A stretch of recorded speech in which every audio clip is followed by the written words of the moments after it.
प्रिय दर्शक बंधु, क्या आपने कभी यह सुना है कि बृहस्पतिवार के दिन भगवान श्री हरि विष्णु की यह पावन व्रत कथा यदि सच्ची श्रद्धा, नियम और विश्वास के साथ सुन ली जाए तो जीवन के गहरे से गहरे दुख, दरिद्रता, मानसिक अशांति, भय, कर्ज और भाग्य के अवरोध धीरे धीरे स्वयं शांत होने लगते हैं।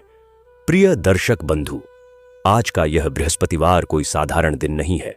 यह वह परम पावन दिवस है जब पालनकर्ता भगवान श्री विष्णु, जो धर्म, करुणा और संतुलन के अधिष्ठाता हैं, अपने भक्तों के जीवन में कृपा का अमृत प्रवाहित करते हैं। बृहस्पतिवार को विष्णु भक्ति करने से जीवन में स्थिरता, सद्बुद्धि, सौभाग्य और शांति का वास होता है।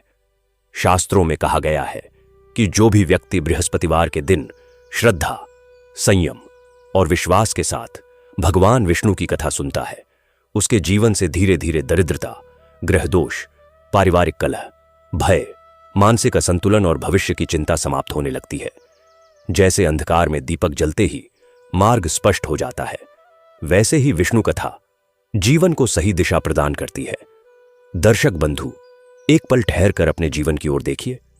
कभी मेहनत के बाद भी स्थिर फल नहीं मिलता, कभी धन आता है पर टिकता नहीं, कभी निर्णय लेते समय मन भ्रमित हो जाता है और कभी लगता है कि भाग्य साथ नहीं दे रहा। लेकिन आज जब आप बृहस्पतिवार के इस पावन दिन भगवान श्री विष्णु की कथा सुनने बैठे हैं, तो ऐसा प्रतीत होता है मानो धर्म और करुणा की दिव्य ऊर्जा आपके जीवन में प्रवेश कर रही हो। श्री हरि यह भाव जगा रहे हैं कि जब जीवन में धर्म और धैर्य का पालन होता है, तब कोई भी संकट स्थायी नहीं रहता। भगवान श्री विष्णु केवल सृष्टि के पालनकर्ता ही नहीं हैं, वे जीवन को संतुलित करने वाले मार्गदर्शक हैं। वे वह शक्ति हैं जो बिखरे हुए जीवन को क्रम में ले आती है, और वह करुणा है जो थके हुए मन को शांति प्रदान करती है। यही कारण है कि आज की यह कथा केवल सुनने की कथा नहीं है, यह दरिद्रता नाश, ग्रह शांति और जीवन संतुलन की साधना बन सकती है। यह कथा सिखाती है कि जब मनुष्य अहंकार त्याग कर श्री हरि की शरण में आता है, तब जीवन में स्थिरता स्वयं उतर आती है। कई बार मनुष्य भीतर से प्रश्न करता है, मेरे जीवन में शांति कब आएगी? मेरी आर्थिक स्थिति कब सुधरेगी? मेरे प्रयास सफल क्यों नहीं हो रहे? दर्शक बंधु, संभव है आज का यह बृहस्पतिवार ही इन सभी प्रश्नों का उत्तर बन जाए, क्योंकि जब भक्त की श्रद्धा और भगवान विष्णु की कृपा एक साथ जागृत होती है, तब जीवन स्वयं सही मार्ग पर चलने लगता है। इसलिए केवल सुनिए मत, हर शब्द को श्रद्धा से ग्रहण कीजिए, हर भाव को हृदय में उतारिए और संकल्प लीजिए कि आप भी अपने जीवन में धर्म, धैर्य और संयम को अपनाएंगे। तो आइए, मन को शांत कीजिए, चिंताओं और भय को श्री हरि को अर्पित कीजिए, हृदय में भक्ति और विश्वास का दीप जलाइए और भगवान श्री विष्णु का स्मरण करते हुए इस पावन बृहस्पतिवार व्रत कथा की दिव्य यात्रा आरंभ करते हैं। लेकिन दर्शक बंधु, आगे बढ़ने से पहले एक अत्यंत आवश्यक बात, बृहस्पतिवार की यह पवित्र कथा केवल सुनने के लिए नहीं होती, यह जीवन को धर्ममय, स्थिर और सुखमय बनाने के लिए होती है। शास्त्रों में कहा गया है कि जो विष्णु कथा को अधूरा छोड़ देता है, वह उसके पूर्ण फल से वंचित रह जाता है। इसलिए निवेदन है, आज की इस कथा को अंत तक अवश्य सुने। हो सकता है कथा का कोई एक भाव, कोई एक व्रत नियम या कोई एक संदेश आपके जीवन से दुख, डर और अभाव को सदा के लिए दूर कर दे। दर्शक बंधु, जो व्यक्ति भगवान विष्णु की कथा को श्रद्धा से सुनता है, उसके जीवन में धर्म, धन और शांति का वास होता है। जो इसे दूसरों तक पहुंचाता है, उस पर श्री हरि की कृपा सदा बनी रहती है। और यदि आप सच्चे सनातनी हैं, तो ऐसी पावन कथाओं को फैलाना आपका धर्म भी है और पुण्य भी। इसलिए इस कथा को प्रेम से लाइक करें, अपने परिवार और मित्रों के साथ साझा करें और हमारे चैनल सनातन आराध्या को सब्सक्राइब करना न भूलें, ताकि हर बृहस्पतिवार आपको भगवान श्री विष्णु की दिव्य कथाएं और जीवन को दिशा देने वाले संदेश मिलते रहे। तो आइए, श्रद्धा, विश्वास और धर्म के साथ श्री हरि विष्णु का स्मरण करते हुए इस पावन बृहस्पतिवार व्रत कथा की शुरुआत करते हैं। यह कथा उस समय की है जब वैकुंठ धाम में बहुत ही चहल पहल रहती थी। बृहस्पतिवार का पावन दिन था और पूरे वैकुंठ में विशेष पूजा की तैयारी चल रही थी।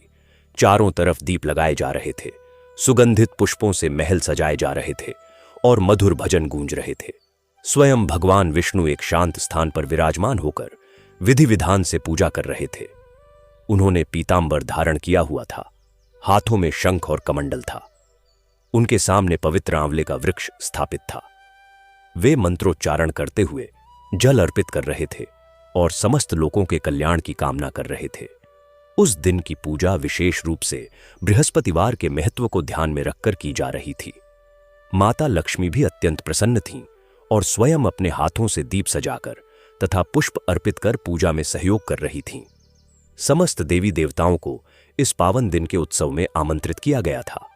वैकुंठ में आनंद और उल्लास का वातावरण था, परंतु पूजा समाप्त होने के बाद जब माता लक्ष्मी प्रभु को खोजते हुए एक शांत उपवन की ओर गईं, तो उन्होंने देखा कि भगवान विष्णु गहन विचार में डूबे अत्यंत चिंतित बैठे हैं। उनके मुख पर उदासी स्पष्ट दिखाई दे रही थी। माता लक्ष्मी ने विनम्र स्वर में पूछा, हे प्रभु, आप इतने चिंतित क्यों हैं?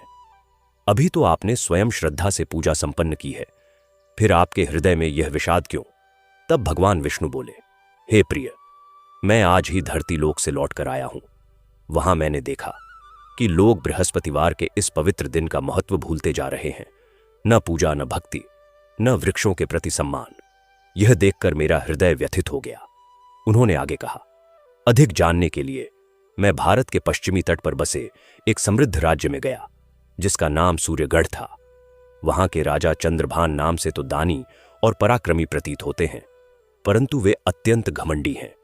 उन्हें अपनी शक्ति, धन और विशाल सेना पर इतना अभिमान है कि वे स्वयं को ही सर्वश्रेष्ठ मानते हैं। वे अपने राज्य में पशु पक्षियों का वध कराते हैं, वृक्षों को कटवाकर महलों की शोभा बढ़ाते हैं और मंदिरों का निर्माण तो दूर, उन्हें तुड़वा देते हैं। धर्म और करुणा का उनके हृदय में स्थान नहीं रहा, परंतु उनकी धर्मपत्नी महारानी माधुरी स्वभाव से बिल्कुल विपरीत है। वे धर्मपरायण, दयालु और ईश्वर में अटूट विश्वास रखने वाली हैं। वे राजा को बार बार समझाती हैं कि अभिमान का अंत सदैव विनाश में होता है, परंतु राजा उनकी बातों को अनसुना कर उन्हें अपने कक्ष में भेज देते हैं। उसी राज्य में एक निर्धन किंतु धर्मनिष्ठ ब्राह्मण रहता था। उसके 2 पुत्र थे, बड़े का नाम राघव और छोटे का नाम मुकेश, तथा एक पुत्री थी सुशीला। उनकी माता का देहांत हो चुका था, पर सुशीला ने अपने दोनों भाइयों को मां की कमी महसूस नहीं होने दी। वह घर का सारा कार्य संभालती थी और दोनों भाई खेतों में परिश्रम करते थे। परिवार निर्धन था, पर उनके घर में प्रतिदिन बृहस्पतिवार को दीप जलता, भगवान का स्मरण होता और आंवले के वृक्ष के नीचे जल अर्पित किया जाता। भगवान विष्णु बोले, हे लक्ष्मी, जब तक ऐसे श्रद्धालु लोग धरती पर हैं, आशा बनी हुई है, किंतु अभिमानी राजा को सत्य का मार्ग दिखाना आवश्यक है। यह कहकर प्रभु ने निश्चय किया कि उचित समय आने पर वे स्वयं सूर्यगढ़ में प्रकट होकर धर्म और भक्ति का प्रकाश फैलाएंगे। अब उसी सूर्यगढ़ राज्य की बात करते हैं, जिसका उल्लेख स्वयं भगवान विष्णु ने माता लक्ष्मी के समक्ष किया था। सूर्यगढ़ एक विशाल और समृद्ध राज्य था, जो पश्चिमी समुद्र तट पर बसा हुआ था। उसके एक ओर नीला अथाह सागर लहराता था और दूसरी ओर हरे भरे पर्वतों की श्रृंखला थी। राज्य की राजधानी का नाम सूर्यनगर था, जो अपने सुंदर महलों, विस्तृत बाजारों और भव्य राजमार्गों के लिए दूर दूर तक प्रसिद्ध थी। उस नगर में बड़े बड़े व्यापारी रहते थे, कुशल शिल्पकार रहते थे, विद्वान पंडित रहते थे और साहसी सैनिक रहते थे। नगर के चारों कोनों पर विशाल द्वार बने हुए थे और उन द्वारों पर सोने के कलश चमकते थे। राजमहल इतना भव्य था कि देखने वाले की आंखें चौंधिया जाती थीं। उसमें 7 मंजिलें थीं और हर मंजिल पर अलग अलग प्रकार के रत्न जड़ित कक्ष बने हुए थे। महल के चारों ओर सुंदर बगीचे थे, जिनमें दुर्लभ फूल खिले रहते थे और विदेशी पक्षी चहचहाते रहते थे। राजा चंद्रभान की आयु लगभग 50 वर्ष थी। वे कदकाठी में बड़े और हृष्टपुष्ट थे। उनके चेहरे पर गर्व की रेखाएं स्पष्ट दिखाई देती थीं। जब वे दरबार में प्रवेश करते थे तो उनकी चाल में एक विशेष रौब होता था, जो देखने वाले को भयभीत कर देता था। उनके दरबार में कोई भी उनकी बात का विरोध नहीं कर सकता था, क्योंकि जो भी विरोध करता था उसे कारावास में डाल दिया जाता था। राजा को अपने राज्य की विशालता पर अपनी सेना की शक्ति पर, अपने खजाने की गहराई पर और अपने वंश की श्रेष्ठता पर अत्यधिक अभिमान था। वे अपने मंत्रियों से कहते थे, इस धरती पर मेरे समान कोई राजा नहीं है। मेरा राज्य सर्वश्रेष्ठ है, मेरी सेना सर्वश्रेष्ठ है और मैं स्वयं भी सर्वश्रेष्ठ हूं। यदि देवता भी मेरे राज्य में आए तो उन्हें भी मेरे सामने झुकना पड़े। यह सुनकर मंत्री भय से कांपते थे, पर मुंह से कुछ नहीं कहते थे। राजा चंद्रभान के अत्याचार केवल मनुष्यों तक सीमित नहीं थे। उन्होंने एक बार अपने महल की दीवारें बनाने के लिए पूरे एक जंगल को कटवा दिया था। उस जंगल में सैकड़ों वर्ष पुराने वृक्ष थे, जिनमें अनगिनत पशु पक्षी निवास करते थे। जब वृक्ष काटे गए तो उन पक्षियों के घोंसले नष्ट हो गए, उनके अंडे टूट गए और उनके बच्चे मर गए। जंगल के हिरण, खरगोश और अन्य निर्दोष प्राणी इधर उधर भाग गए। राजा के सैनिकों ने उनमें से कई को मार भी डाला। इस सब से राजा को रत्ती भर भी दुख नहीं हुआ। उल्टे उन्होंने कहा, यह सब मेरी प्रजा है और मेरी संपत्ति है। मैं इसका जैसा चाहूं वैसा उपयोग करूं। मुझे किसी के आगे जवाब नहीं देना। इसी प्रकार एक बार जब उनके नगर के बीचों बीच एक प्राचीन शिव मंदिर था, जो सैकड़ों वर्षों से वहां स्थित था और जहां प्रतिदिन हजारों भक्त पूजा करने आते थे, तो राजा ने उस मंदिर को तुड़वाकर वहां अपना नया शयन महल बनवाने का आदेश दिया। यह सुनकर पूरे नगर में हाहाकार मच गया। लोग आपस में फुसफुसाने लगे, यह राजा क्या कर रहा है? भगवान शिव का कोप तो नहीं होगा? परंतु कोई भी राजा के सामने जाकर विरोध करने का साहस नहीं कर पाया। उस दिन एक वृद्ध पुजारी, जिनका नाम पंडित रामदास था, वे थरथराते पैरों से राज दरबार में पहुंचे। उनकी आंखों में आंसू थे और हाथ कांप रहे थे। उन्होंने राजा के सामने दोनों हाथ जोड़कर कहा, महाराज, यह मंदिर हमारे पूर्वजों ने बनाया था। यहां प्रतिदिन भगवान शिव की पूजा होती है। इसे मत तुड़वाइए, भगवान का कोप भयंकर होता है। राजा ने क्रोध से उन्हें देखा और कहा, वृद्ध, तुम अपनी मृत्यु को बुलावा दे रहे हो। मेरे राज्य में मेरे आदेश के अलावा किसी और का आदेश नहीं चलता। किसी भगवान का कोप मुझे नहीं डराता। तुम्हारा भगवान यदि शक्तिशाली है तो आकर मुझसे मेरे ही दरबार में बात करे। यह सुनकर दरबारी भयभीत हो गए। पंडित रामदास रोते हुए दरबार से बाहर चले गए और उनके बाद उस मंदिर को तोड़ दिया गया। उसकी जगह पर राजा का नया शयन महल बनाया गया, जो बाहर से देखने में बहुत भव्य था, पर भीतर से निर्जीव और नीरस था। इन सब घटनाओं से महारानी माधुरी का हृदय अत्यंत व्यथित रहता था। वे रात रात भर रोती थीं और भगवान विष्णु से प्रार्थना करती थीं कि किसी प्रकार उनके पति का हृदय परिवर्तन हो। महारानी माधुरी का स्वभाव अत्यंत सरल और सात्विक था। वे प्रतिदिन प्रातःकाल उठकर स्नान करती थीं, फिर एकांत में बैठकर भगवान विष्णु का ध्यान करती थीं। उनके कक्ष में एक छोटी सी पूजा वेदी थी, जहां भगवान विष्णु की मूर्ति स्थापित थी और उसके सामने एक दीप सदा जलता रहता था। वे अपने हाथों से पुष्प तोड़कर लाती थीं और भगवान को अर्पित करती थीं। बृहस्पतिवार के दिन वे विशेष पूजा करती थीं, व्रत रखती थीं और गाय को चना खिलाती थीं। उनकी सखियां उनसे कहती थीं, महारानी, आप राजमहल में रहती हैं, आपके पास सब कुछ है, फिर भी आप इतना कष्ट क्यों उठाती हैं? महारानी कहती थीं, सखी, महल और धन तो नाशवान है, जो अविनाशी है वह तो केवल प्रभु की भक्ति है। जिस घर में भक्ति नहीं वह घर नहीं, श्मशान है। एक रात महारानी माधुरी गहरी नींद में सो रही थीं, जब उन्हें स्वप्न आया। उस स्वप्न में उन्होंने देखा कि भगवान विष्णु साक्षात उनके सामने खड़े हैं। उनके 4 हाथ हैं, एक हाथ में शंख है, एक में चक्र है, एक में गदा है और एक में पद्म है। उनके मुख पर दिव्य मुस्कान है। भगवान बोले, हे माधुरी, तुम्हारी भक्ति और प्रार्थना मुझ तक पहुंची है। तुम्हारे पति का अभिमान उन्हें और समस्त राज्य को विनाश की ओर ले जा रहा है, परंतु तुम्हारी भक्ति के कारण मैं उन्हें एक अंतिम अवसर देना चाहता हूं। बहुत शीघ्र इस राज्य में कुछ ऐसा होगा जो सत्य और असत्य का निर्णय करेगा।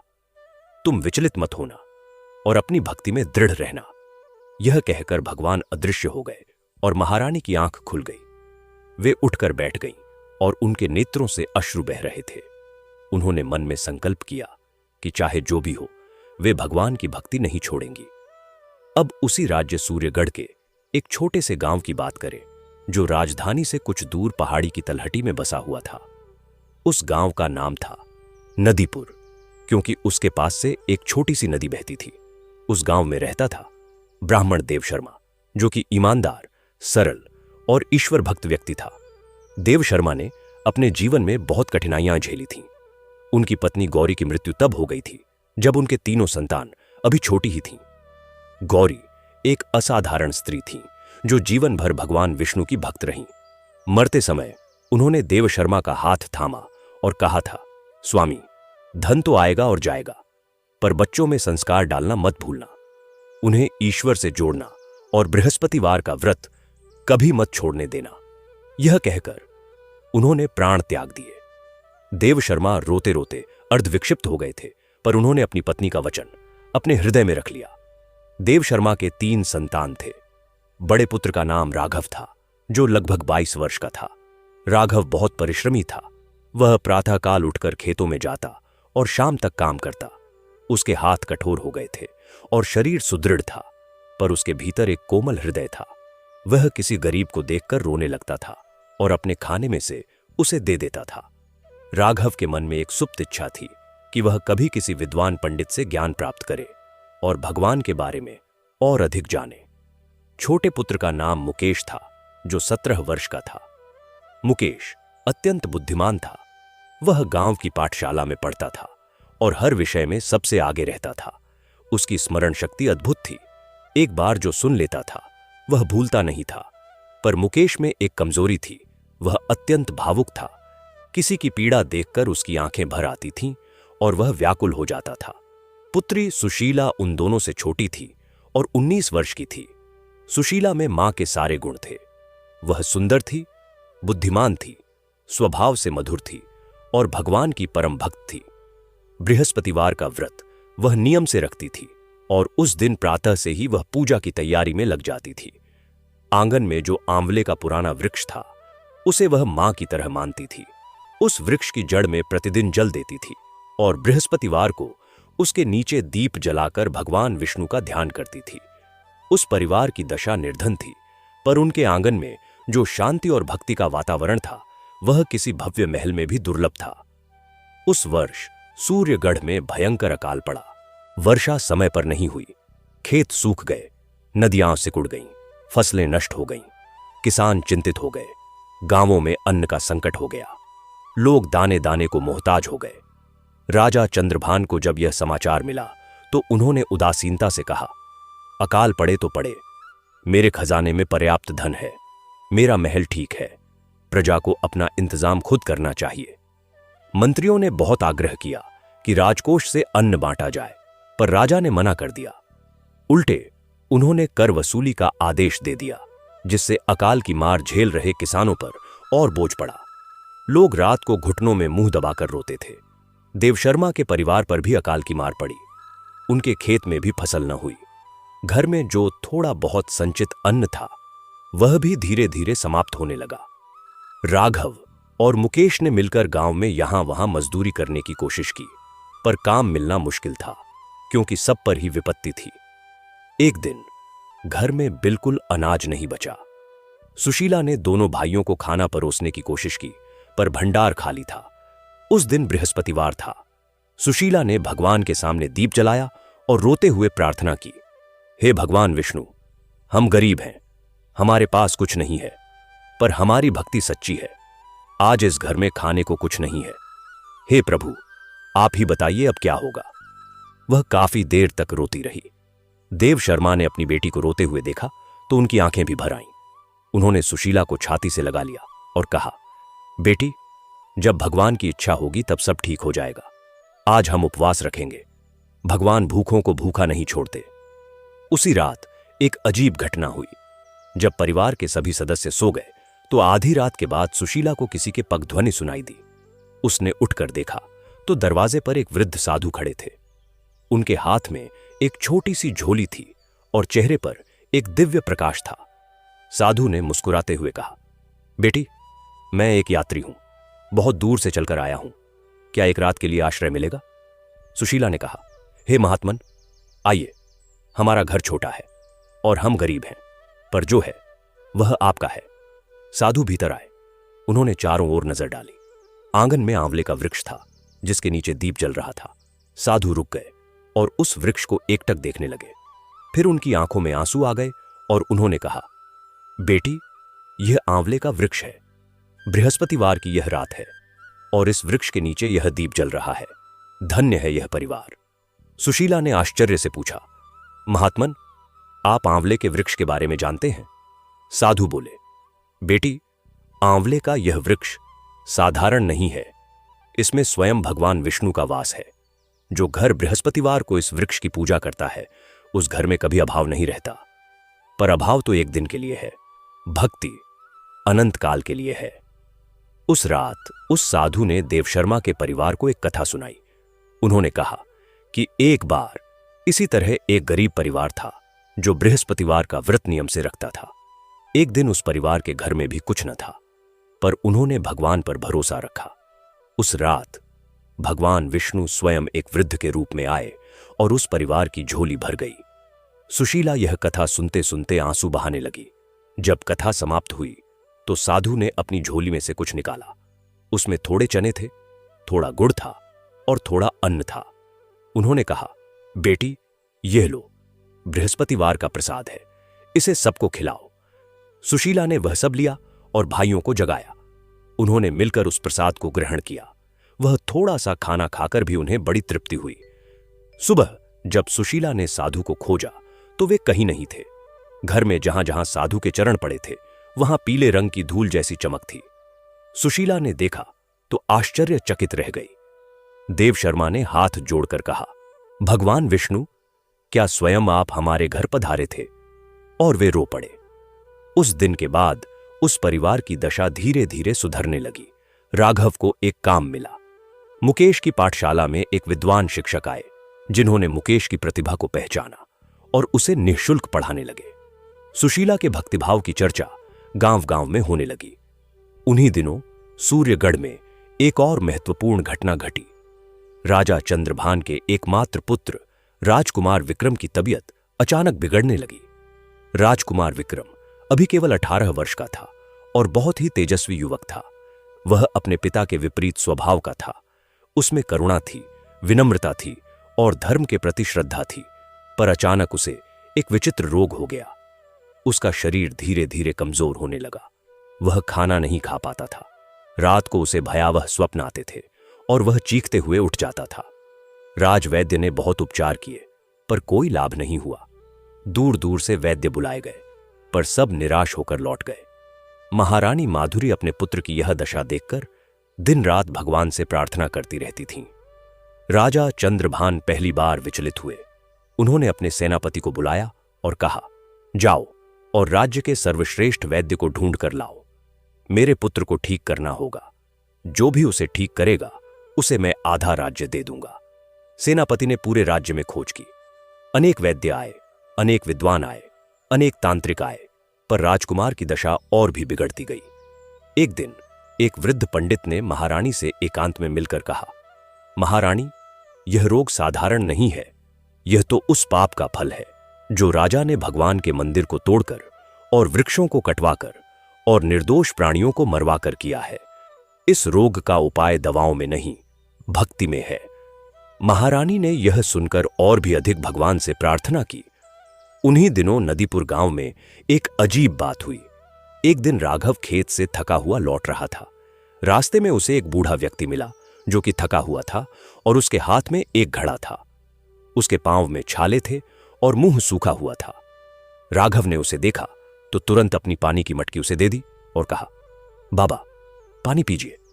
वृद्ध ने पानी पिया और राघव को आशीर्वाद दिया, बेटा, तुम्हारा कल्याण हो। फिर उस वृद्ध ने कहा, बेटा, मैं बहुत दूर से आया हूं, क्या तुम मुझे राजधानी का रास्ता बता सकते हो? राघव ने कहा, बाबा, रास्ता तो बहुत लंबा है और आप थके हुए हैं।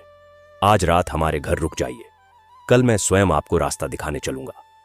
वृद्ध मुस्कुराए और बोले, बेटा, तुम्हारे जैसे उदार लोग ही इस धरती को बचाए हुए हैं। राघव उस वृद्ध को अपने घर ले आया।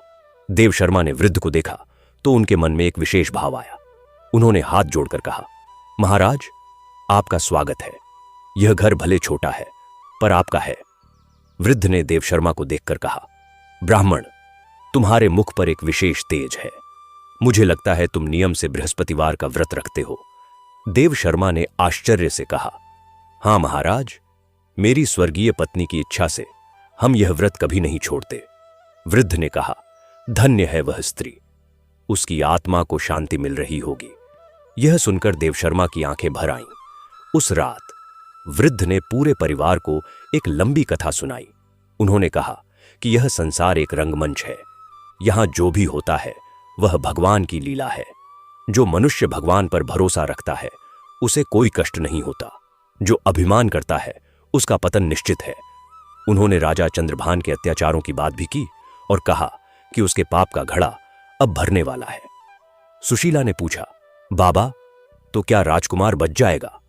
वृद्ध ने गहरी दृष्टि से सुशीला को देखा और कहा, बेटी, तुम्हारी भक्ति का फल मिलेगा। यह कहकर वृद्ध फिर चुप हो गए। अगली सुबह वृद्ध फिर से चले गए थे, पर इस बार उन्होंने जाते जाते एक छोटी सी पोटली छोड़ी थी। उस पोटली में पीले रंग के चने थे और एक छोटी सी तुलसी की पत्ती थी। साथ में एक छोटा सा कागज था जिस पर लिखा था, इन चनों को गाय को खिलाना और इस तुलसी को राजकुमार के पास पहुंचाना। देवशर्मा ने यह पढ़ा और सोच में पड़ गए। राजकुमार के पास जाना तो बहुत मुश्किल था, परंतु उन्हें लगा कि यह कोई साधारण आदेश नहीं है। उन्होंने राघव को बुलाया और कहा, बेटा, तुम्हें राजधानी जाना होगा।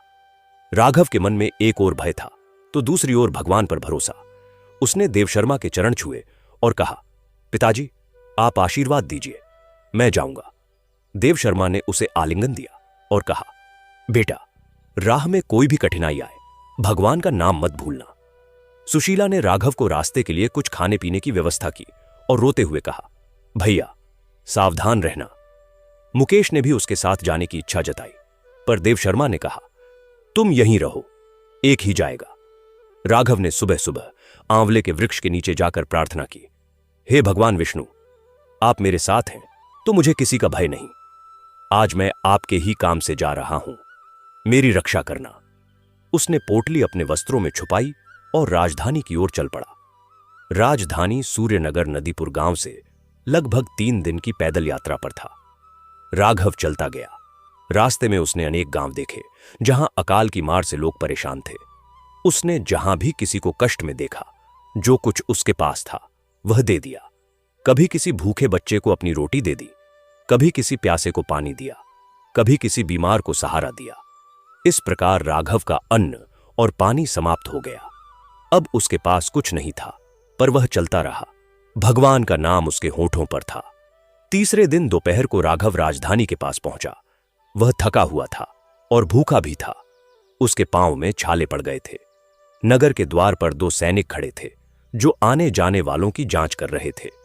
राघव ने उनसे विनम्रता से कहा, मैं एक गांव से आया हूं, मेरे पास राजकुमार के लिए एक संदेश है। सैनिकों ने उसे रोका और कहा, तुम जैसे किसान राजकुमार से नहीं मिल सकते, चले जाओ।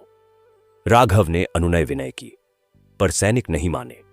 वह नगर के बाहर एक पेड़ के नीचे बैठ गया और भगवान से प्रार्थना करने लगा। तभी वहां से महारानी माधुरी की सवारी गुजरी। महारानी किसी मंदिर में दर्शन करने जा रही थीं। उन्होंने खिड़की से देखा कि एक थका हुआ युवक पेड़ के नीचे बैठकर भगवान की प्रार्थना कर रहा है। उनके मन में करुणा जागी। उन्होंने अपनी पालकी रुकवाई और सेविका को भेजकर राघव को बुलवाया। राघव डरते डरते महारानी के पास आया। महारानी ने उसे देखा। उनके मन में एक अजीब भाव आया, जैसे यह साधारण युवक नहीं है। उन्होंने पूछा, तुम कौन हो और क्यों यहां बैठे हो? राघव ने सारी बात बताई। उसने वह पोटली निकाली और कहा, मां जी, एक वृद्ध साधु ने यह दिया और कहा कि यह तुलसी राजकुमार तक पहुंचानी है। महारानी ने वह तुलसी की पत्ती देखी। उनकी आंखें चमक उठीं। उन्होंने कहा, बेटा, तुम भाग्यशाली हो, यह साधारण तुलसी नहीं लगती, तुम मेरे साथ चलो। राघव महारानी के साथ महल में गया। वह पहली बार इतने भव्य महल में था। उसकी आंखें चौड़ी हो गईं, पर उसने अपने मन को संभाला और भगवान का नाम जपता रहा। महारानी ने वह तुलसी की पत्ती राजकुमार विक्रम के माथे पर रखी। राजकुमार, जो कई दिनों से बेसुध पड़ा था, उसने अचानक गहरी सांस ली। उसका चेहरा जो पीला पड़ गया था, उसमें थोड़ी लालिमा आई। महारानी और उपस्थित सभी लोगों ने आश्चर्य से देखा। धीरे धीरे राजकुमार की आंखें खुली। उसने मां को देखा और कमजोर आवाज में कहा, मां। महारानी की आंखों से आंसुओं की धारा बह निकली। उन्होंने अपने पुत्र को छाती से लगा लिया और रो रो कर भगवान का धन्यवाद किया। जब राजा चंद्रभान को यह समाचार मिला तो वे दौड़े हुए आए। उन्होंने अपने पुत्र को सचेत देखा तो उनकी आंखें भर आईं। वे एक पल के लिए पिता हो गए, राजा नहीं। उन्होंने महारानी से पूछा, यह कैसे हुआ?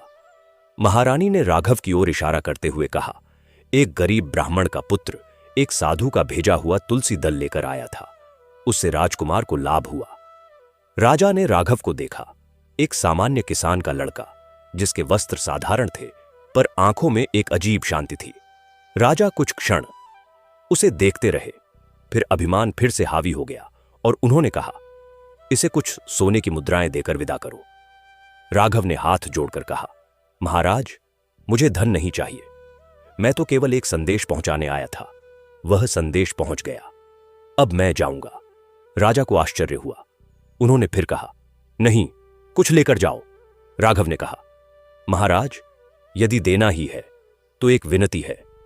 हमारे गांव में अकाल पड़ा है। वहां के लोग भूखे हैं। यदि राजकोष से कुछ अन्न उन्हें मिल जाए तो बड़ी कृपा होगी। यह सुनकर राजा चुप हो गए। उनके दरबारियों ने भी आश्चर्य से राघव को देखा। महारानी माधुरी ने मन ही मन भगवान को धन्यवाद दिया। राजा ने कहा, ठीक है, नदीपुर गांव में अन्न भेजा जाएगा। राघव ने प्रणाम किया और महल से बाहर आ गया। जब वह जा रहा था तो महारानी ने अपनी सेविका के हाथ उसे एक संदेश भेजा। उस संदेश में लिखा था, बेटा, तुम जैसे सच्चे भक्त ही भगवान के दूत होते हैं। जो साधु तुम्हारे घर आए थे वे साधारण नहीं थे, ध्यान रखना। राघव ने वह पत्र पढ़ा और उसकी आंखें भर आईं। उसने मन में भगवान को प्रणाम किया। राघव जब घर लौटा तो देव शर्मा और सुशीला और मुकेश उसका इंतजार कर रहे थे। उसने सारी घटना बताई। सुशीला ने कहा, भैया, वह वृद्ध जो हमारे घर आए थे वह और कोई नहीं थे, स्वयं भगवान विष्णु थे। देव शर्मा ने आंखें बंद की और दोनों हाथ जोड़कर लंबी सांस ली। उन्होंने कहा, जय हो प्रभु की, जय हो। उस दिन उस छोटे से घर में एक अलग ही उल्लास था। वहीं दूसरी ओर राजकुमार विक्रम धीरे धीरे स्वस्थ होने लगा। उसने महारानी से उस ब्राह्मण युवक के बारे में और जानकारी मांगी। महारानी ने जो कुछ जानती थी वह बताया। राजकुमार ने कहा, मां, मुझे उस युवक से मिलना है और मुझे उस साधु के बारे में भी जानना है। महारानी ने कहा, बेटा, ठीक होने के बाद जाना। राजकुमार ने कहा, मां, इस रोग ने मुझे एक बात सिखा दी कि जीवन में धन और शक्ति सब कुछ नहीं है। मैंने अपनी बेसुधी में बहुत कुछ देखा। मुझे लगा जैसे कोई मुझे बुला रहा है। किसी अदृश्य शक्ति ने मुझे लौटाया। महारानी ने उसका माथा सहलाया और कहा, वह अदृश्य शक्ति भगवान विष्णु हैं बेटा। राजकुमार विक्रम के पूरी तरह स्वस्थ होने में कुछ सप्ताह लगे। इस दौरान उसने बहुत कुछ सोचा। उसने देखा था कि एक गरीब किसान का लड़का बिना किसी स्वार्थ के इतनी लंबी यात्रा करके आया और उसके लिए प्राण बचाने वाली तुलसी लेकर आया। उसने अपने पिता के राज्य में जो अत्याचार हो रहे थे वे भी उसे पता थे। उसका मन कभी कभी विद्रोह करता था, पर वह अभी बालक था और कुछ नहीं कर पाता था। अब उसने मन में ठान लिया कि एक दिन जब वह राजा बनेगा तो इस राज्य में धर्म का राज होगा। उधर राजा चंद्रभान के मन में एक हलचल शुरू हुई थी। उनका पुत्र जिस तरह बचा था उसने उनके मन पर एक हल्की सी छाप छोड़ी थी, पर अभिमान का पर्दा इतना मोटा था कि वह छाप जल्दी ही धुंधली पड़ गई। राजा फिर अपनी दुनिया में लौट गए। उन्होंने एक नए महल का निर्माण करने का आदेश दिया और उसके लिए फिर से कई गांवों की भूमि अधिग्रहण करने का आदेश दिया। किसान रोए, गिड़गिड़ाए, पर राजा ने नहीं सुना। एक दिन राजधानी में एक विचित्र घटना हुई। राजा के दरबार में एक सन्यासी आए जिनका नाम था महायोगी स्वामी सत्यप्रकाश। वे बहुत ही शांत और तेजस्वी दिखते थे। उनका वस्त्र भगवा था, माथे पर त्रिपुंड था और हाथ में एक कमंडल था। उनके आते ही दरबार में एक अजीब खामोशी छा गई। राजा ने उन्हें देखा और पूछा, कौन हो तुम? स्वामी जी ने शांत स्वर में कहा, राजन, मैं एक यात्री हूं। ब्रह्मांड की परिक्रमा करते हुए यहां आया हूं। आपके राज्य की ख्याति दूर दूर तक है, इसलिए रुका। राजा को अच्छा लगा। उन्होंने कहा, बैठो। स्वामी जी बैठे और राजा से विभिन्न विषयों पर बातें करने लगे। उनकी वाणी इतनी प्रभावशाली थी कि पूरा दरबार मंत्रमुग्ध हो गया। धीरे धीरे स्वामी जी ने राजा से पूछा, राजन, आपके राज्य में बृहस्पतिवार का व्रत कितने लोग रखते हैं? राजा ने हंसकर कहा, ऐसे व्रत में मेरा विश्वास नहीं है। स्वामी जी ने कहा, राजन, बृहस्पतिवार का व्रत केवल एक धार्मिक अनुष्ठान नहीं है, इसके पीछे एक गहरी वैज्ञानिक सच्चाई है। बृहस्पति ग्रह ज्ञान, विवेक और धर्म का प्रतीक है। जो राजा अपने राज्य में धर्म को नष्ट करता है, वह बृहस्पति के कोप का भागी होता है। राजा का चेहरा तन गया।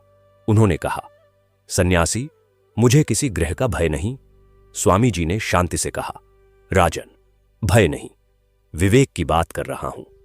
आंवले का वृक्ष जिसे आपने अपने महल के बगीचों से कटवाया, वह बृहस्पतिवार का प्रतीक था। जिस मंदिर को आपने टुड़वाया, वह हजारों लोगों की आस्था का केंद्र था। यह सब पाप एकत्र होते हैं और फिर एक दिन प्रलय बनकर बरसते हैं। राजा चंद्रभान को क्रोध आ गया। उन्होंने कहा, सन्यासी, तुम मुझे उपदेश देने आए हो? मेरे राज्य में मेरी इच्छा ही धर्म है। स्वामी जी उठे और शांति से बोले, राजन, यही सोचकर जब कंस ने कृष्ण को मारने की कोशिश की थी तो क्या हुआ था? यही सोचकर रावण ने सीता का हरण किया था तो क्या हुआ था? अभिमान की यही परिणति होती है। मैं आपको चेतावनी नहीं दे रहा, केवल इतिहास का स्मरण करा रहा हूं। यह कहकर स्वामी जी दरबार से बाहर चले गए। राजा ने क्रोध में उनके पीछे सैनिकों को भेजा, पर जब सैनिक बाहर गए तो स्वामी जी कहीं दिखाई नहीं दिए, जैसे वे हवा में विलीन हो गए थे। इस घटना ने दरबारियों को स्तब्ध कर दिया। उनमें से एक ने दूसरे के कान में कहा, वे साधारण सन्यासी नहीं थे। दूसरे ने कहा, लगता है भगवान ने ही किसी रूप में आकर राजा को चेताया। पर राजा के कानों तक यह बात नहीं पहुंची, या पहुंची तो वे सुनना नहीं चाहते थे। महारानी माधुरी ने जब यह घटना सुनी तो उनके मन में और भी अधिक चिंता हुई। वे उस रात फिर से भगवान के सामने बैठ गईं और रोते हुए बोलीं, हे प्रभु, आप बार बार संकेत दे रहे हैं, पर मेरे पति की आंखें नहीं खुल रहीं। मुझे बताइए, मैं क्या करूं? उस रात उन्हें एक अजीब सी शांति महसूस हुई, जैसे किसी ने उनके मन को थाम लिया हो। उन्हीं दिनों नदीपुर गांव में सुशीला के विवाह की बात चलने लगी। देव शर्मा चाहते थे कि सुशीला का विवाह किसी अच्छे घर में हो, पर उनकी आर्थिक स्थिति बहुत कमजोर थी। राघव और मुकेश भी इस बारे में सोचते थे। एक दिन गांव के मुखिया ने देव शर्मा से कहा, भाई, एक परिवार है जो तुम्हारी बेटी को देखना चाहता है। वह परिवार सूर्यनगर का है। नाम है सेठ जगदीश प्रसाद। वे बहुत धनी हैं और उनका पुत्र भी गुणी है। देव शर्मा ने कहा, मुखिया जी, धन से बड़ा गुण होता है। यदि वह परिवार धर्मनिष्ठ है तो मुझे स्वीकार है। सेठ जगदीश प्रसाद के परिवार वाले आए। उनका पुत्र था धर्मदास। धर्मदास देखने में सुंदर था, स्वभाव से सरल था और भगवान में उसकी आस्था थी। वह भी बृहस्पतिवार का व्रत रखता था। जब दोनों परिवार मिले तो बात जमी। देव शर्मा ने सुशीला को बुलाया। सुशीला आई। उसने सभी बड़ों के चरण छुए। वह आंगन में आंवले के वृक्ष के पास गई और उसकी जड़ में थोड़ा जल डाला। सेठ जगदीश प्रसाद की पत्नी ने यह देखा और उनके मन में प्रसन्नता हुई। उन्होंने मन में कहा, यही बहू हमारे घर के लिए भाग्यशाली होगी। विवाह की बात पक्की हो गई, पर देव शर्मा के मन में दहेज की चिंता थी। उनके पास देने के लिए क्या था? राघव ने एक दिन देव शर्मा के पैर छुए और कहा, पिताजी, चिंता मत करिए, मैं कुछ व्यवस्था करूंगा। राघव ने उस दिन से और भी अधिक परिश्रम किया। उसने पास के एक बड़े नगर में जाकर मजदूरी की, दिन रात एक किया। मुकेश ने भी अपनी पढ़ाई के साथ साथ एक व्यापारी के यहां काम किया। दोनों भाइयों ने मिलकर थोड़ा थोड़ा धन जोड़ा। एक बृहस्पतिवार था। सुशीला ने उस दिन विशेष व्रत रखा।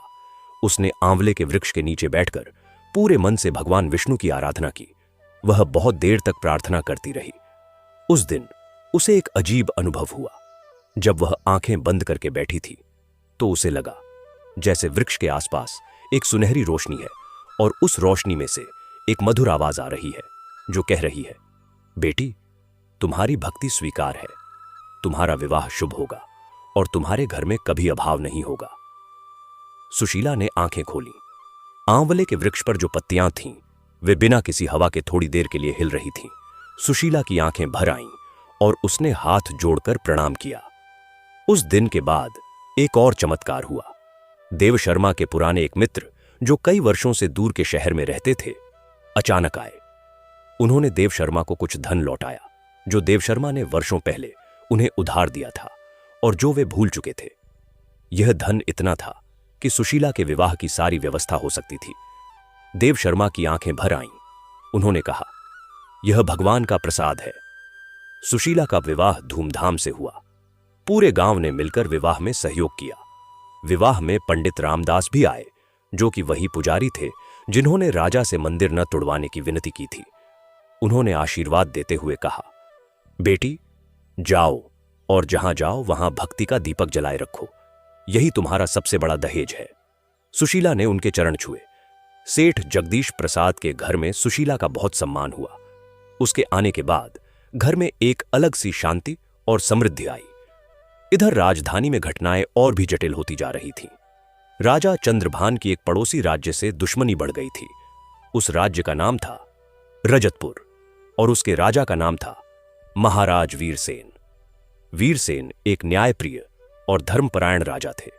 उन्होंने चंद्रभान के राज्य में जो अत्याचार हो रहे थे, उनकी खबर सुनी थी। उन्होंने एक दूत भेजकर चंद्रभान को संदेश दिया कि वे अपने राज्य में धर्म और न्याय की व्यवस्था करें, अन्यथा दोनों राज्यों के बीच संबंध टूट सकते हैं। चंद्रभान ने इस संदेश को अपमान माना और वीरसेन को युद्ध की चुनौती दे दी। युद्ध की खबर पूरे राज्य में फैल गई। लोग डरने लगे। महारानी माधुरी ने राजा के पास जाकर हाथ जोड़े और कहा, हे स्वामी, यह युद्ध मत करिए। वीरसेन धर्मात्मा राजा है, उनसे युद्ध करना ठीक नहीं होगा। राजा ने क्रोध से कहा, रानी, युद्ध की बातें तुम्हारे समझने की नहीं है, जाओ अपने कक्ष में। महारानी चली गई, पर उनके हृदय में एक भयंकर आशंका थी।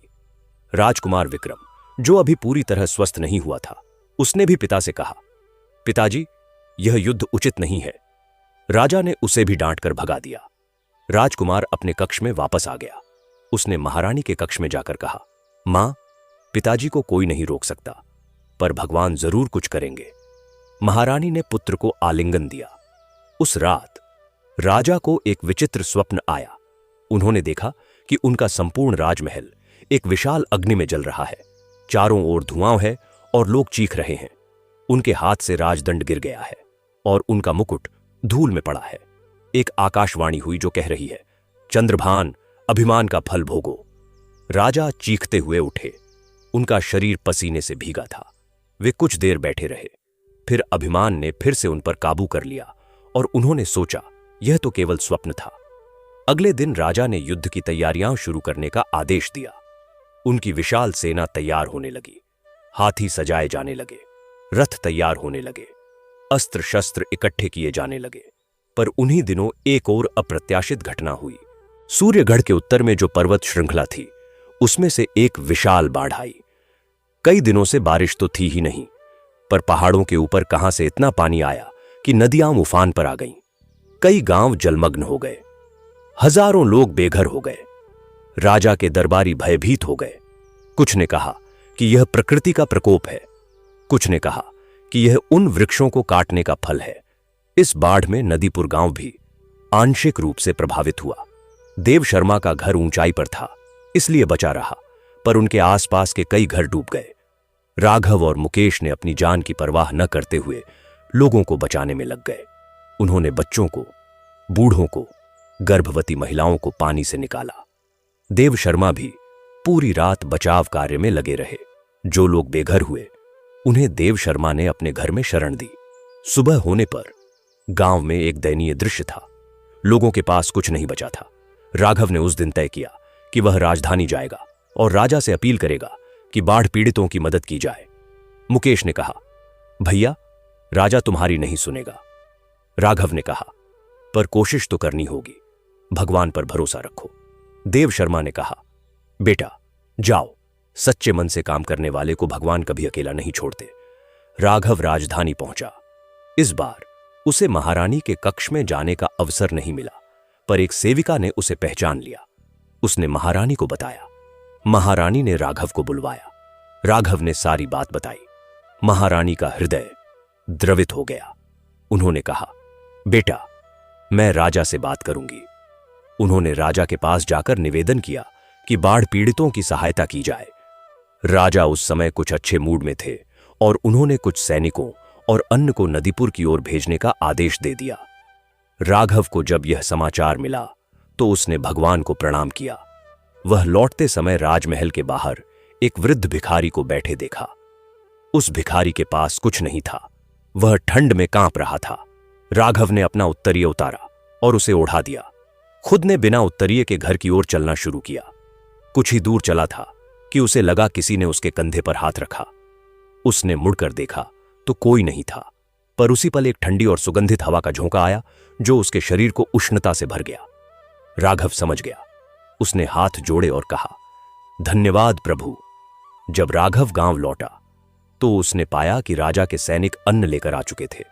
गांव वालों में खुशी थी। देव शर्मा की आंखें भर आईं। उन्होंने राघव को गले लगाया और कहा, बेटा, तुमने भगवान का काम किया। उसी दिन शाम को देव शर्मा के घर में कुछ असाधारण हुआ। आंवले का वृक्ष जो बरसों से उसी स्थान पर खड़ा था, उसमें अचानक असमय फूल खिलाए। वर्षा ऋतु नहीं थी, पर उस वृक्ष पर सफेद छोटे छोटे फूलों का जाल बिछ गया। उन फूलों से एक अत्यंत मनोरम सुगंध फैल रही थी। गांव वाले आए और देखकर अवाक रह गए। एक वृद्ध बुजुर्ग ने कहा, यह शुभ संकेत है। इस घर पर भगवान की कृपा है। उस रात पूरे गांव में उस वृक्ष की चर्चा होती रही। अब वैकुंठ में वापस आते हैं। भगवान विष्णु माता लक्ष्मी के साथ बैठे थे। उनके पास नारद मुनि आए। नारद मुनि ने प्रणाम किया और कहा, हे प्रभु, मैं धरती से आया हूं। सूर्यगढ़ में बहुत कुछ हो रहा है। भगवान ने मुस्कुराते हुए कहा, नारद, हम जानते हैं उस राज्य में धर्म और अधर्म का संग्राम चल रहा है। एक ओर राजा चंद्रभान का अभिमान है, दूसरी ओर देव शर्मा परिवार की भक्ति। नारद ने कहा, प्रभु, क्या आप कुछ करेंगे? भगवान ने कहा, नारद, मैं पहले से ही कर रहा हूं, कभी साधु बनकर, कभी वृद्ध बनकर, कभी तुलसी की पत्ती बनकर। मेरी लीला को समझना सबके बस की बात नहीं। जब राजा का पाप का घड़ा भर जाएगा तब मुझे और प्रत्यक्ष होना पड़ेगा।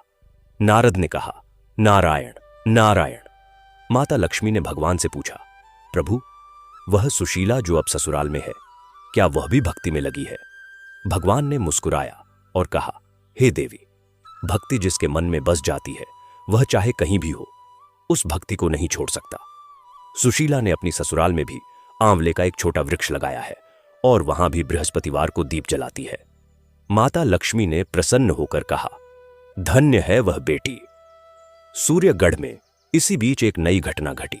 राजकुमार विक्रम जो पूरी तरह स्वस्थ हो गए थे, उन्होंने माता से अनुमति लेकर नदीपुर की यात्रा की। वे साधारण वेश में गए, बिना किसी सैन्य दल के। उन्हें राघव से मिलना था। वे राघव को उस युवक के रूप में जानते थे जो उनके लिए तुलसी लेकर आया था और जिसने अपने लिए कुछ नहीं मांगा था, केवल अपने गांव वालों के लिए मांगा था। जब विक्रम नदीपुर पहुंचा तो देव शर्मा के घर के सामने खड़ा हो गया। राघव बाहर आया। दोनों एक दूसरे को देखते रहे। विक्रम ने कहा, तुम राघव हो? राघव ने कहा, हां। विक्रम ने कहा, मैं विक्रम हूं, राजकुमार विक्रम। यह सुनकर राघव आश्चर्य में पड़ गया। उसने झुककर प्रणाम किया। विक्रम ने उसे उठाया और कहा, नहीं राघव, आज मैं राजकुमार नहीं, एक अरणी व्यक्ति के रूप में आया हूं। तुमने मेरी जान बचाई। राघव ने कहा, युवराज, वह तो भगवान की कृपा थी, मैं तो निमित्त मात्र था। दोनों बैठे और देर तक बातें हुईं। विक्रम ने राघव से उस साधु के बारे में पूछा। राघव ने सारी बात बताई। विक्रम ने देव शर्मा को प्रणाम किया। देव शर्मा ने आशीर्वाद दिया। मुकेश से भी मिलकर विक्रम बहुत प्रभावित हुआ। उसने मुकेश की बुद्धिमत्ता और जिज्ञासा को देखकर कहा, मुकेश, तुम्हें राजधानी में आकर पढ़ना चाहिए। मैं तुम्हारी शिक्षा की व्यवस्था करूंगा।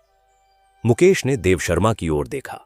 देव शर्मा ने कहा, बेटा, जाओ, ज्ञान प्राप्त करो।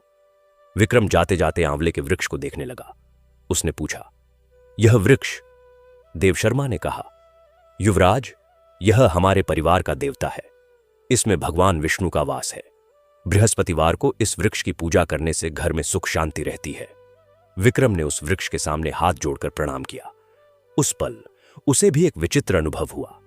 वृक्ष की पत्तियां हिली, एक मीठी सुगंध आई और उसके मन को बड़ी शांति मिली। विक्रम लौटा तो उसका मन बदला हुआ था। उसने महारानी से कहा, मां, मैं समझ गया कि शक्ति और धन का अहंकार कितना खोखला है। वह गरीब परिवार जिसके पास कुछ नहीं है, उनके घर में जो शांति है वह हमारे महल में नहीं है।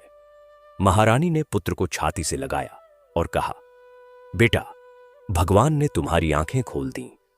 उसी समय राजा चंद्रभान एक नई मुसीबत में फंस गए। उनके मुख्य सेनापति ने अचानक राजा के विरुद्ध विद्रोह कर दिया। वह सेनापति जिस पर राजा को सबसे अधिक विश्वास था, वही राजा को धोखा दे गया। उसने रजतपुर के राजा वीरसेन से गुप्त समझौता कर लिया था। अब उसने सूर्यगढ़ के दुर्गों के द्वार खोल दिए और वीरसेन की सेना भीतर आने लगी। राजा चंद्रभान हक्के बक्के रह गए।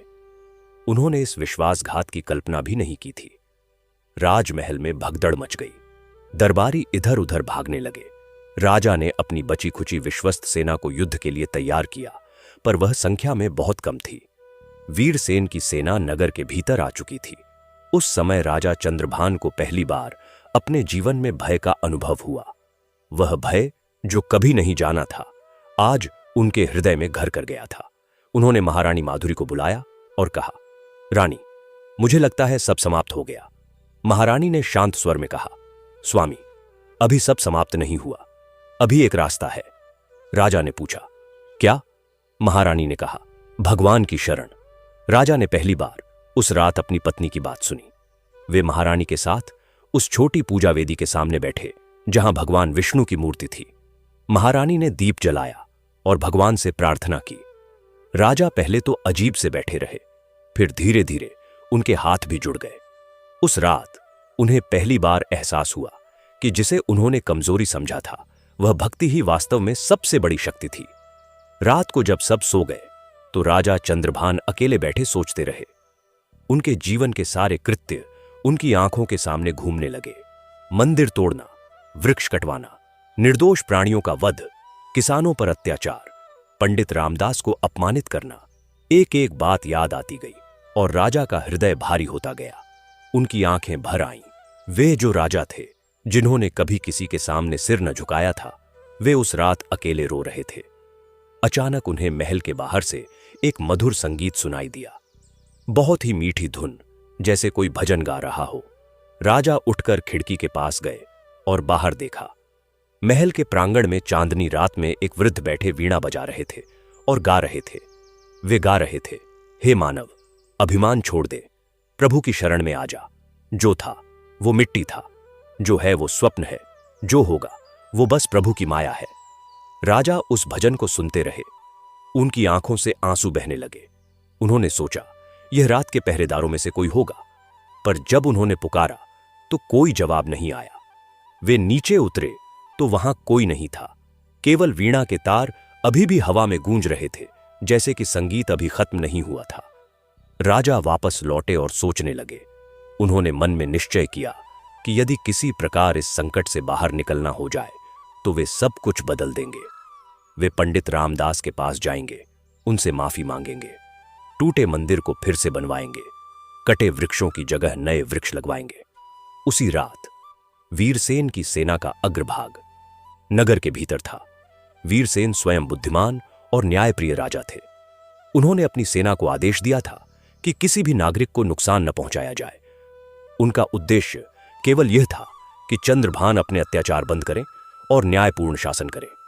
वीरसेन स्वयं एक धर्मपरायण राजा थे। वे बृहस्पतिवार का व्रत रखते थे और अपने राज्य में वृक्षों की रक्षा करते थे। उस रात एक दूत के माध्यम से महारानी माधुरी का संदेश वीरसेन तक पहुंचा। महारानी ने लिखा था, हे महाराज वीरसेन, मेरे पति के कृत्यों के लिए मैं क्षमा प्रार्थी हूं, परंतु विनती है कि रक्तपात न हो। मेरे पति के हृदय में परिवर्तन की संभावना है, उन्हें एक अवसर दीजिए। वीरसेन ने यह पत्र पढ़ा। उनके मन में करुणा जागी। उन्होंने अपने सेनापति को बुलाया और कहा, सेना को रोको, कल सुबह हम बात करेंगे। अगले दिन प्रातःकाल राजा चंद्रभान ने स्वयं आकर वीरसेन के सामने अपना मुकुट उतार कर रखा। यह देखकर वीरसेन और उपस्थित सभी लोग स्तब्ध रह गए। राजा चंद्रभान ने कहा, महाराज वीरसेन, मैंने बहुत अन्याय किए हैं। मैं जानता हूं कि मैं इसके लायक नहीं कि आप मुझे माफ करें, पर एक अवसर दीजिए। वीरसेन ने राजा को उठाया और कहा, राजन, यह साहस और विनम्रता तो किसी बड़े के आशीर्वाद से ही आती है। दोनों राजाओं के बीच एक संधि हुई। इस संधि में यह तय हुआ कि चंद्रभान अपने राज्य में अत्याचार बंद करेंगे, जो मंदिर तोड़ा गया उसे दोबारा बनवाएंगे, किसानों का कर माफ करेंगे और राज्य में वृक्षारोपण करवाएंगे। वीरसेन ने इसके बदले अपनी सेना वापस बुला ली। जब महारानी माधुरी ने यह समाचार सुना तो उन्होंने रोते हुए भगवान का धन्यवाद किया और कहा, प्रभु, आपने सुन लिया।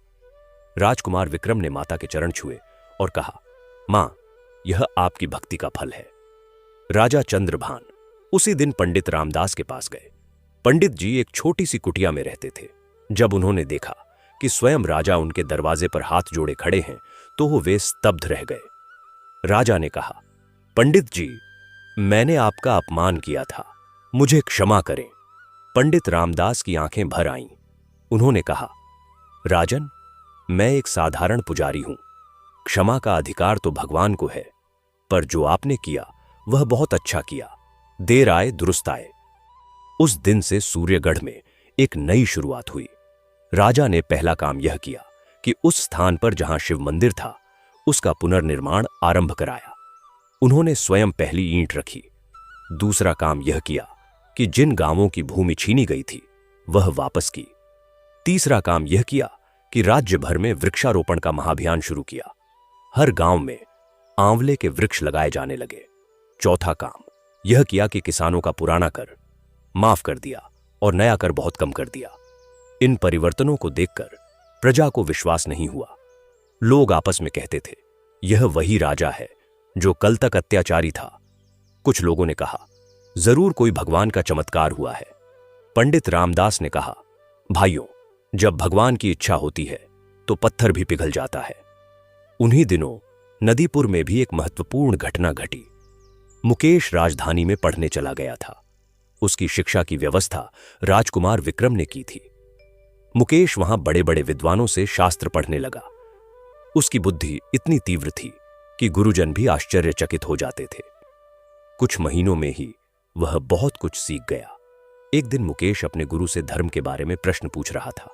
उसने पूछा, गुरुदेव, बृहस्पतिवार के व्रत का क्या महत्व है? हमारे परिवार में यह परंपरा है, पर मैं इसका पूरा ज्ञान जानना चाहता हूं। गुरु ने प्रसन्न होकर कहा, वत्स, तुमने बहुत महत्वपूर्ण प्रश्न किया। बृहस्पतिवार का व्रत केवल एक धार्मिक अनुष्ठान नहीं है, इसके पीछे अत्यंत गहरा आध्यात्मिक और वैज्ञानिक रहस्य है। गुरु ने फिर एक लंबी व्याख्या की। गुरु ने बताया, मुकेश, बृहस्पति नवग्रहों में एक प्रमुख ग्रह है। बृहस्पति को देवताओं का गुरु कहा जाता है। बृहस्पति ज्ञान, विद्या, धर्म, विवेक और न्याय का प्रतीक है। जब कोई व्यक्ति बृहस्पतिवार का व्रत रखता है तो वह इन गुणों को जीवन में आमंत्रित करता है।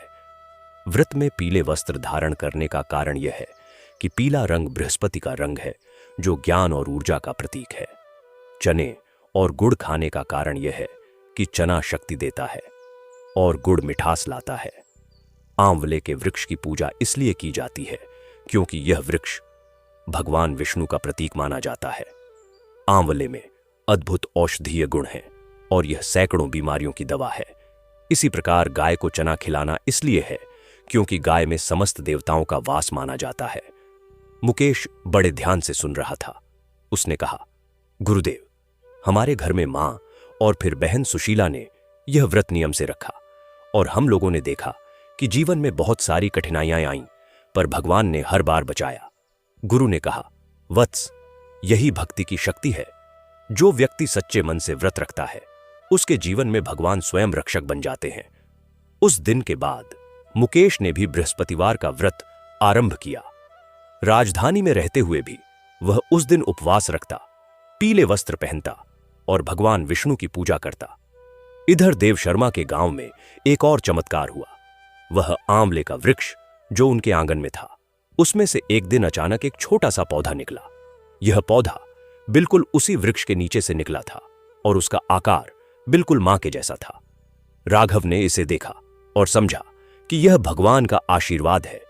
उसने उस पौधे को बहुत यत्न से सींचना शुरू किया। राजा चंद्रभान ने जब नए मंदिर का निर्माण आरंभ किया तो उन्होंने पंडित रामदास से पूछा, पंडित जी, इस मंदिर में किस देवता की प्रतिष्ठा करें?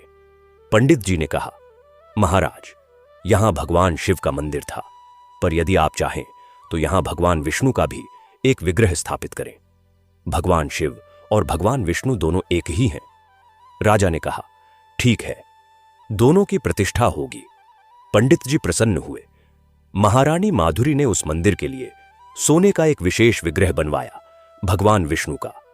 उन्होंने राजा से कहा, स्वामी, इस विग्रह के साथ साथ मंदिर प्रांगण में एक आंवले का वृक्ष भी लगाया जाए। राजा ने तुरंत स्वीकृति दी। जब मंदिर बनकर तैयार हुआ और उसमें विग्रह की प्राण प्रतिष्ठा का दिन आया तो पूरे नगर में उत्सव का माहौल था। पंडित रामदास ने विधि विधान से पूजा कराई। उस दिन हजारों लोग आए। राजा ने स्वयं पूजा में भाग लिया। महारानी ने अपने हाथों से भगवान को पुष्प अर्पित किए। राजकुमार विक्रम ने भी भक्तिभाव से पूजा की। उस दिन एक विशेष बात हुई।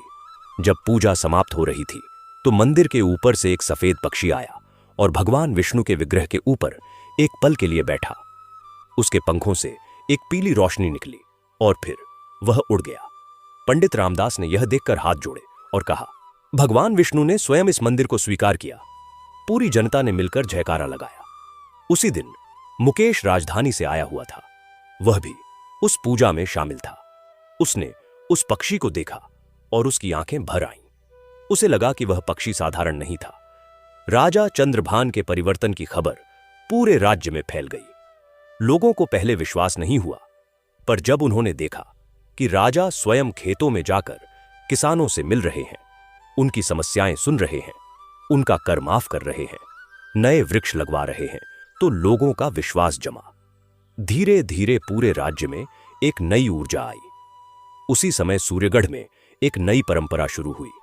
राजा ने आदेश दिया कि प्रत्येक बृहस्पतिवार को राजमहल में एक सार्वजनिक भोज होगा, जिसमें प्रजा के सभी वर्गों के लोग आकर भोजन कर सकते हैं। उस दिन राजमहल के द्वार सबके लिए खुले रहेंगे। साथ ही प्रत्येक बृहस्पतिवार को नगर में एक सार्वजनिक पूजा होगी, जिसमें राजा, महारानी और राजकुमार स्वयं भाग लेंगे। इस आदेश को सुनकर महारानी माधुरी की आंखें भर आईं। उन्होंने राजा का हाथ थामा और कहा, स्वामी, भगवान ने आपको नई दृष्टि दी है। राजा ने पत्नी के हाथ को दोनों हाथों में लेकर कहा, रानी, यदि तुम जैसी पत्नी न होती तो मैं शायद कभी नहीं बदलता। यह परिवर्तन तुम्हारी भक्ति का फल है। अब देखते हैं कि नदीपुर गांव में और क्या हो रहा था। राघव ने उस आंवले के नए पौधे को बड़ी सावधानी से पाला। उसने उसके चारों ओर एक सुंदर क्यारी बनाई, उसे नियमित जल दिया और उस पर किसी कीट पतंगे को नहीं आने दिया। वह पौधा तेजी से बढ़ने लगा। कुछ ही महीनों में वह एक छोटे वृक्ष का रूप लेने लगा। उन दिनों राघव के जीवन में एक नई घटना घटी। गांव में एक नई परिवार आकर बसा था, जो पड़ोसी राज्य से आया था। उस परिवार में एक लड़की थी जिसका नाम था कमला। कमला अत्यंत सुशील, परिश्रमी और भगवान में आस्था रखने वाली थी। उसे भी बृहस्पतिवार का व्रत रखने की आदत थी। उसने एक दिन देखा कि राघव आंवले के वृक्ष को जल दे रहा है। कमला रुक गई। उसने कहा, आप आंवले के वृक्ष को इतनी श्रद्धा से जल दे रहे हैं? राघव ने कहा, हां, यह हमारे परिवार का पूजनीय वृक्ष है। कमला ने कहा, मैं भी बृहस्पतिवार को आंवले की पूजा करती हूं। दोनों की आंखें मिलीं और दोनों मुस्कुराए। धीरे धीरे दोनों परिवारों में जान पहचान हुई। देव शर्मा ने कमला और उसके परिवार को देखा। उन्हें वे बहुत अच्छे लगे। एक दिन उन्होंने राघव से पूछा, बेटा, अब तुम्हारी उम्र हो गई है, क्या तुम कमला के बारे में सोचते हो? राघव शर्मा गया। उसने कहा, पिताजी, आप जो उचित समझें। देव शर्मा ने कमला के परिवार से बात की। कमला के माता पिता ने भी स्वीकृति दे दी। राघव और कमला का विवाह बड़े आनंद से हुआ। उस विवाह में राजकुमार विक्रम भी आए और उन्होंने राघव को बहुत सारा उपहार दिया। मुकेश राजधानी से आया। पंडित रामदास ने विवाह संस्कार कराए। सुशीला और उसके पति धर्मदास भी आए। पूरे गांव में उत्सव था। विवाह के बाद कमला देव शर्मा के घर में आई। उसने पहले दिन ही घर के आंगन में आंवले के वृक्ष को देखा और बड़े प्रेम से उसके नीचे हाथ जोड़े। देव शर्मा ने यह देखकर कहा, बेटी, तुम सच में इस घर के लिए भाग्यशाली हो। कमला ने कहा, पिताजी, यह भाग्य नहीं, भगवान की कृपा है। इस प्रकार देव शर्मा का परिवार और भी सुखी होता गया। राघव और कमला मेहनत करते थे। मुकेश राजधानी में पढ़ रहा था और आगे बढ़ रहा था। सुशीला अपने घर में सुखी थी।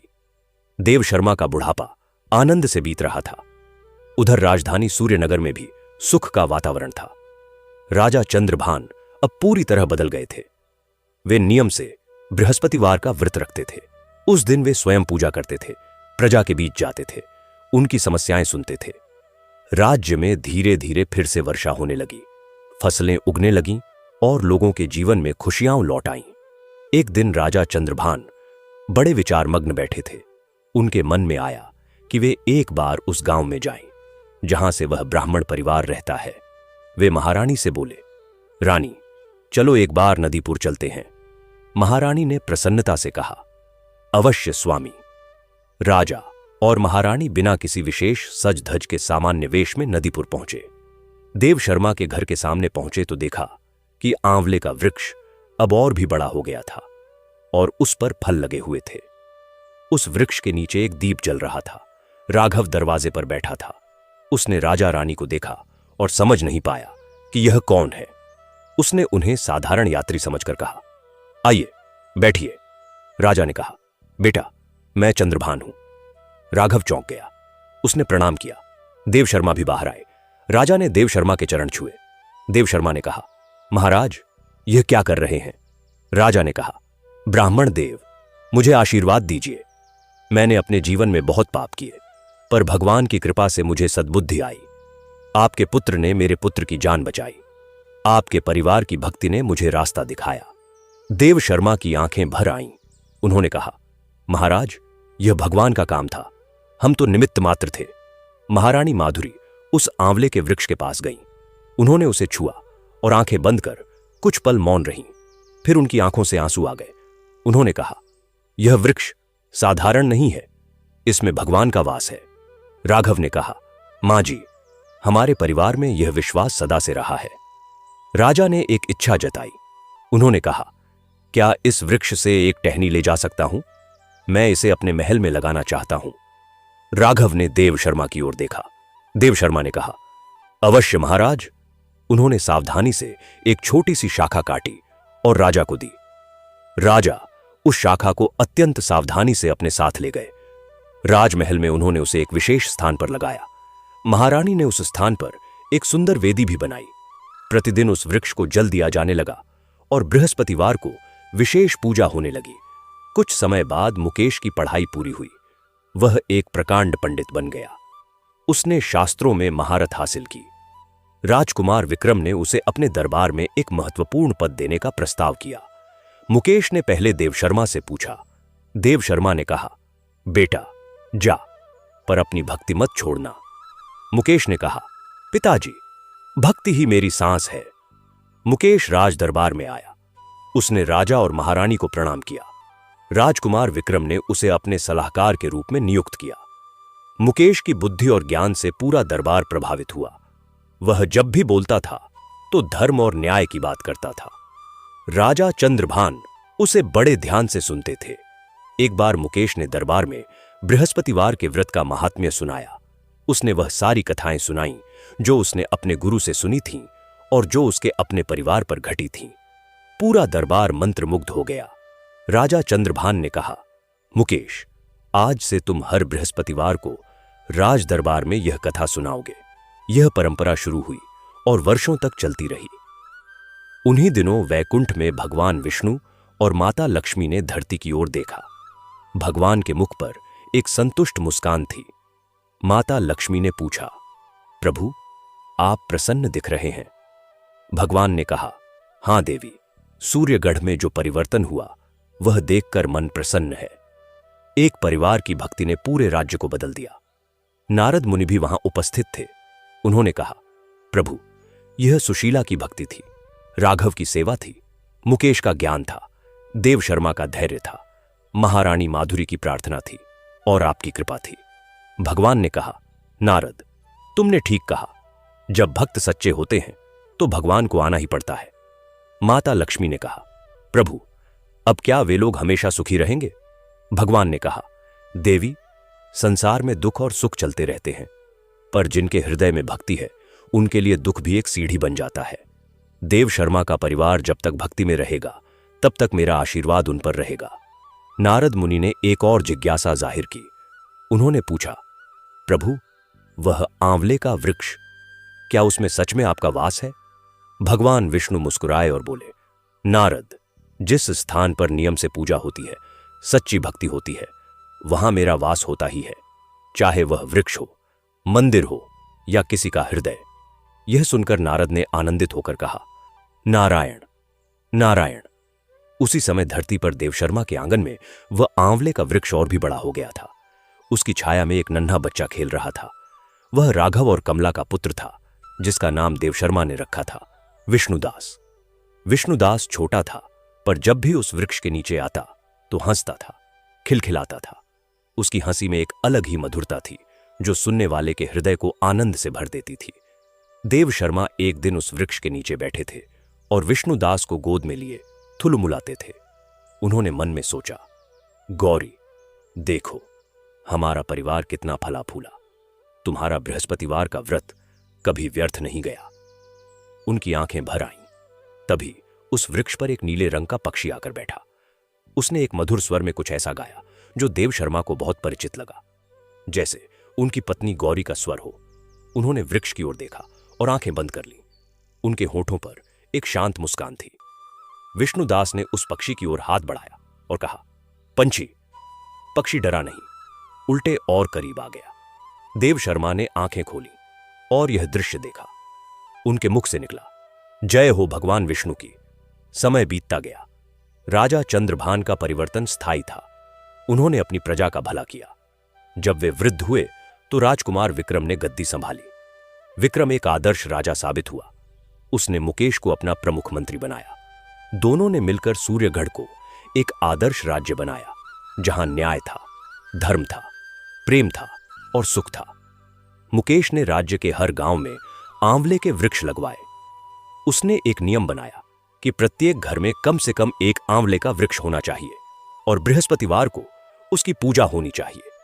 यह परंपरा उस राज्य में पीढ़ियों तक चली। राघव बड़ा हुआ और उसने खेती के नए तरीके अपनाए।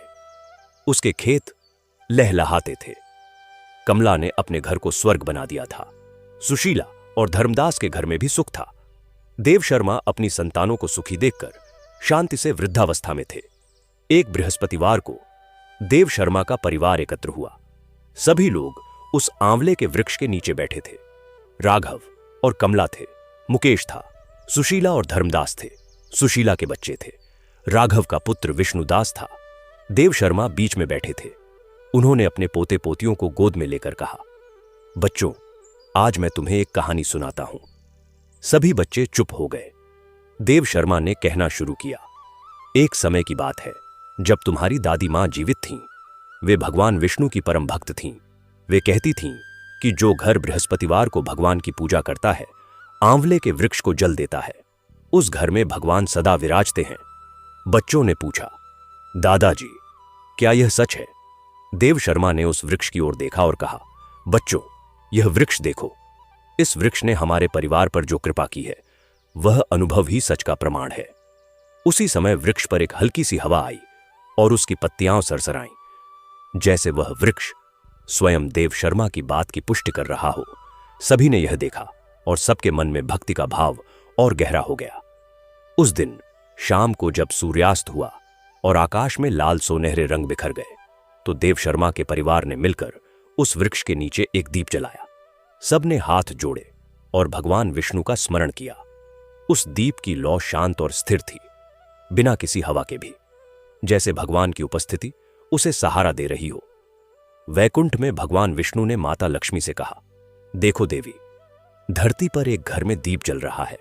उस दीप में मेरी भक्ति है, मेरा प्रेम है। जब तक यह दीप जलता रहेगा तब तक यह परिवार मेरी छत्रछाया में रहेगा।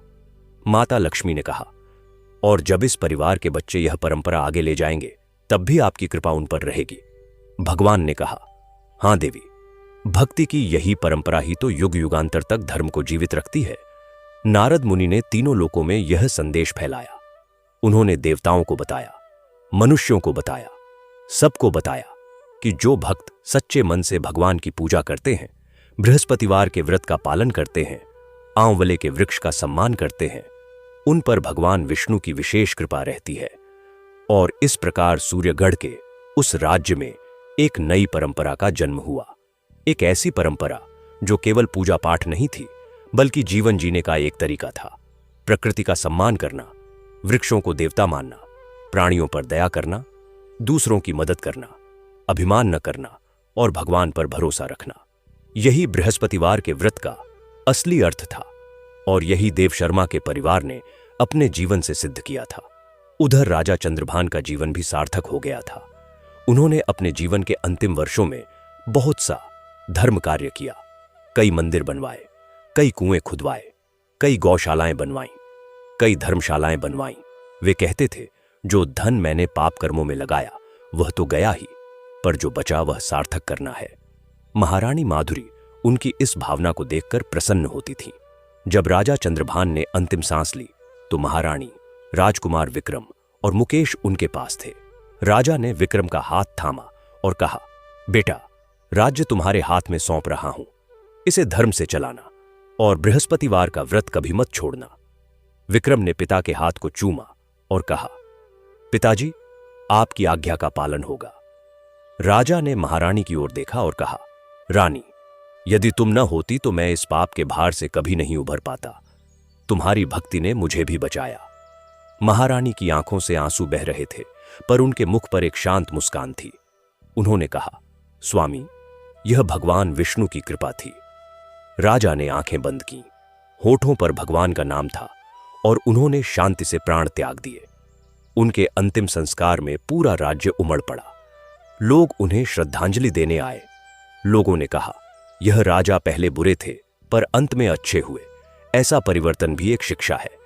पंडित रामदास ने कहा, भगवान की कृपा से हर अंधकार में प्रकाश आ सकता है। राजा विक्रम ने गद्दी संभाली और सूर्यगढ़ को एक स्वर्णिम युग में ले गए। उनके राज्य में सुख था, धर्म था, न्याय था। मुकेश उनके प्रमुख सलाहकार थे। दोनों ने मिलकर राज्य में ऐसे अनेक काम किए जो भविष्य की पीढ़ियों के लिए प्रेरणा बने। उन्हीं दिनों एक और महत्वपूर्ण बात हुई। मुकेश ने एक ग्रंथ लिखा जिसमें उसने बृहस्पतिवार के व्रत की महिमा, आंवले के वृक्ष का महत्व, सच्ची भक्ति का स्वरूप और धर्म का सार सब कुछ लिखा। उस ग्रंथ में उसने अपने परिवार की कथा भी लिखी, राजा चंद्रभान की कथा भी लिखी और वे सारे अनुभव लिखे जो उसने अपने जीवन में देखे और भोगे थे। वह ग्रंथ बहुत प्रसिद्ध हुआ। दूर दूर के राज्यों में उसकी प्रतियां पहुंची। लोग उसे पढ़कर प्रेरित होते थे। अनेक परिवारों ने उस ग्रंथ को पढ़कर बृहस्पतिवार का व्रत आरंभ किया। वृक्षों के प्रति श्रद्धा जागी, प्रकृति का सम्मान बढ़ा। वैकुंठ में जब भगवान विष्णु को इस ग्रंथ के बारे में पता चला तो वे अत्यंत प्रसन्न हुए। उन्होंने माता लक्ष्मी से कहा, देखो, एक ब्राह्मण परिवार की भक्ति ने कितनों को रास्ता दिखाया। यही धर्म का प्रवाह है जो पीढ़ी दर पीढ़ी बहता रहता है। नारद मुनि ने इस ग्रंथ की प्रशंसा करते हुए कहा, प्रभु, मुकेश ने जो लिखा है वह केवल शब्द नहीं है, उसमें अनुभव है, भक्ति है, जीवन का सार है। भगवान ने कहा, नारद, जो ज्ञान अनुभव से आता है वह सबसे खरा होता है। मुकेश ने जो लिखा वह उसने जीकर सीखा। देव शर्मा का परिवार आगे भी फलता फूलता रहा। राघव के पुत्र विष्णुदास बड़े हुए। उन्होंने भी खेती की और अपने दादा की तरह भक्त बने।